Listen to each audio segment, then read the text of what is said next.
Menurutku, salah satu hal yang paling menakutkan dalam hidup bukanlah dibohongi orang lain, tetapi ketika kita begitu yakin bahwa sesuatu itu benar, padahal kita sendiri belum pernah benar-benar mempertanyakannya.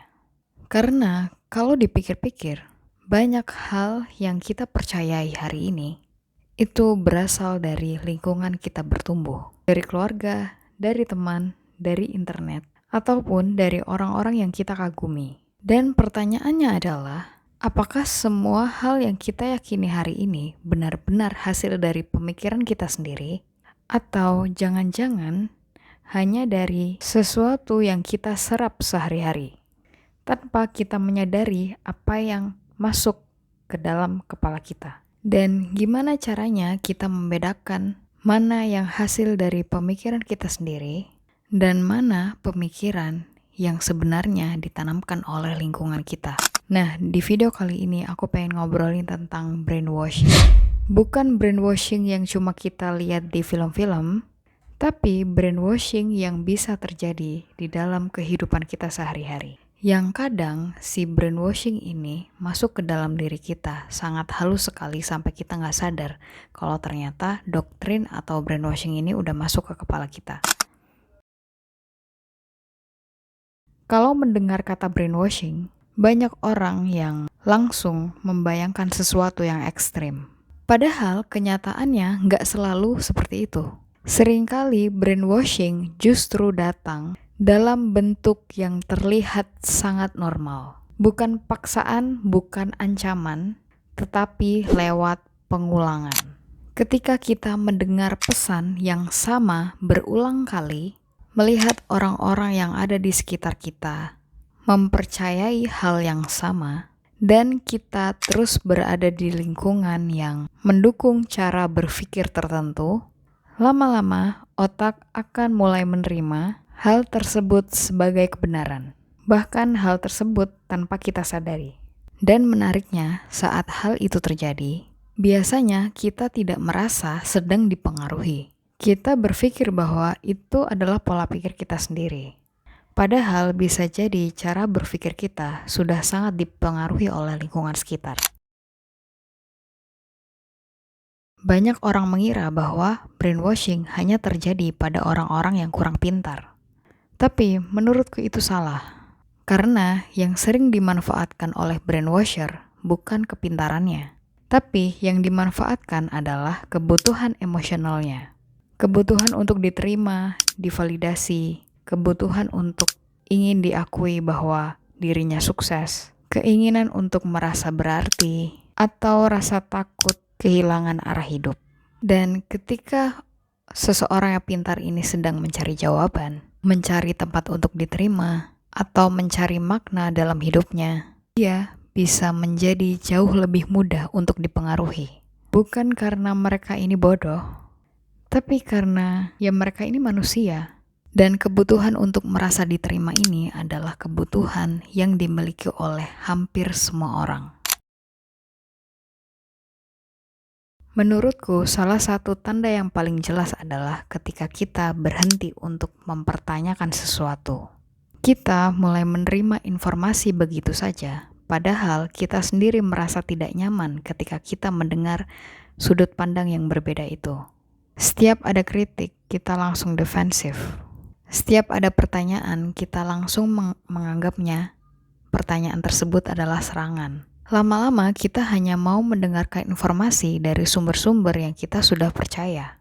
Dan tanpa kita sadari, dunia kita jadi semakin sempit. Karena kita hanya mau mendengar dan melihat dari satu sumber saja. Padahal kenyataannya, dunia hampir selalu lebih kompleks daripada yang kita kira. Dan justru di saat kita merasa paling yakin, kadang disitulah saat kita paling perlu untuk berhati-hati. Dulu aku pernah ada di fase di mana aku sangat yakin dengan cara berpikirku. Di saat itu aku merasa semuanya masuk akal, dan aku merasa aku sudah menemukan semua jawabannya. Dan karena semua terasa masuk akal, aku jadi jarang mempertanyakan apa yang sudah aku percaya. Tapi seiring berjalannya waktu, Aku mulai menemukan pertanyaan-pertanyaan yang ternyata sulit untuk aku jawab. Aku mulai mendengar sudut pandang yang berbeda dari lingkungan luar, dari lingkungan yang berbeda. Akhirnya aku mulai berani mempertanyakan keyakinanku sendiri. Dan awalnya gak nyaman, karena tidak mudah untuk mengakui bahwa mungkin hal yang selama ini kita yakini tidak sepenuhnya benar. Tapi justru dari situlah proses belajar dimulai. Cara keluar dari brainwashing, kita bisa mulai dari bertanya, kenapa aku bisa percaya dengan hal ini? Dan dari mana keyakinan ini berasal? Apakah aku mempercayainya karena memang aku sudah memikirkannya sendiri? Atau karena aku terus-menerus mendengarkan dogma-dogma tersebut? Pertanyaan-pertanyaan sederhana ini bisa membuka banyak hal. Yang kedua adalah dengarkan sudut pandang yang berbeda atau dengarkan dari pendapat orang-orang lain di luar lingkungan itu. Sangat penting untuk sesekali kita mendapat atau mendengar hal-hal atau sudut pandang yang berbeda.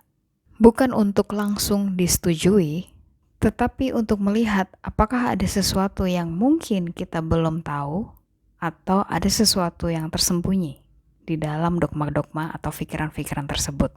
Yang ketiga adalah jangan terlalu bergantung pada satu lingkungan. Menurutku salah satu hal yang perlu dijaga adalah jangan sampai seluruh cara berpikir kita hanya dibentuk oleh satu lingkungan saja. Karena ketika kita berada terlalu lama di satu lingkungan, kadang kita mulai menganggap bahwa cara berpikir di sana adalah satu-satunya cara yang benar. Padahal belum tentu. Makanya penting untuk sesekali melihat sudut pandang dari sudut pandang yang lain. Membaca hal yang berbeda, mendengar pendapat yang berbeda. Bukan supaya kita ikut-ikutan berubah, tapi supaya kita bisa melihat gambaran yang lebih utuh. Karena semakin banyak sudut pandang yang kita pahami, semakin kecil kemungkinan kita untuk terjebak dalam pemikiran-pemikiran yang sempit. Jadi menurutku brainwashing itu nggak selalu kelihatan jelas. Kadang justru datang dari hal-hal yang terlihat biasa. Dari lingkungan, dari kebiasaan, dari informasi-informasi yang setiap hari kita dengar. Sehingga lama-lama akan menjadi keyakinan kita. Makanya penting untuk sesekali bertanya ke diri sendiri. Aku percaya ini karena memang aku yakin, atau karena aku setiap hari mendengarnya. Karena semakin sering kita berpikir dan mempertanyakan sesuatu dengan sehat, kita jadi semakin sulit untuk dikendalikan oleh orang lain. Kalau menurut kamu gimana? Tulis ya di kolom komentar. Terima kasih sudah menonton video ini sampai selesai. Jangan lupa like, komen, dan subscribe. Dan sampai jumpa di video yang selanjutnya.